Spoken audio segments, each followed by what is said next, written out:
Good morning, everybody. Today I want to talk to you about being made for a purpose.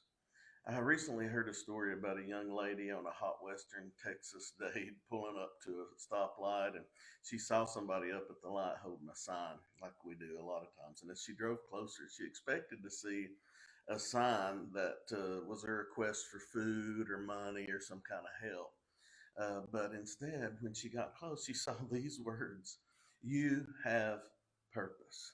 And that's what I want to tell you guys this morning. You have purpose.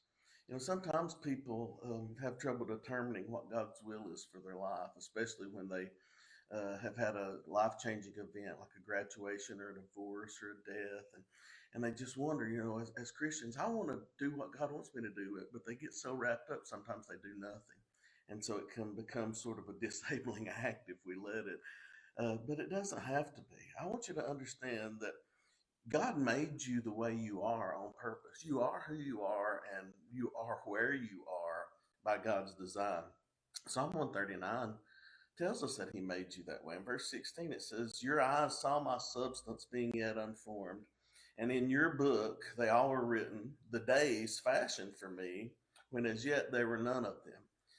And so God has a plan for your life. He's fashioned days for you before they were ever existed. And so knowing that He has that should encourage you. But a lot of times we still wonder, well, how do I live out that plan? I know God has something for me, but what is it and how can I do it? And so I want to turn to Psalm 37 and read three verses, verses 1 through 6, and even verse 7 are really uplifting in this. But I want to look at 3, 4, and 5. It says, "Trust in the Lord and do good. Dwell in the land and feed on His faithfulness.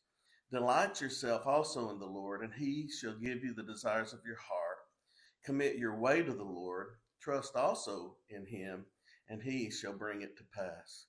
And so I want you to understand that trusting in the Lord and doing good is just dwelling in the land and staying where He is, and feeding on His faithfulness is just the understanding that you don't really have to go anywhere. You can stay right where you are, and you can fulfill God's purpose for you where you are because He is faithful. And that's the main thing. And so when He says delight yourself in the Lord, you can delight yourself in Him because He is faithful.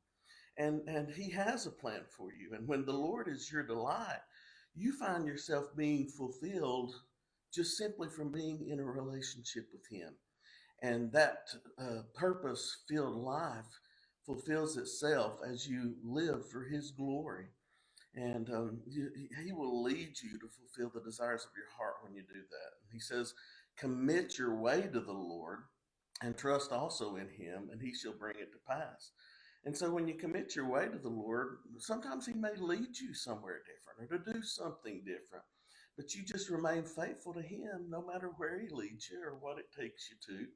And you do it for the glory of King Jesus. That's God's purpose for your life, is being fulfilled in Him, delighting in Him, obeying Him, living for Him. So I want to encourage you this morning to focus on Jesus and live for the Lord. And whatever you do, wherever you are, let that sink in this morning.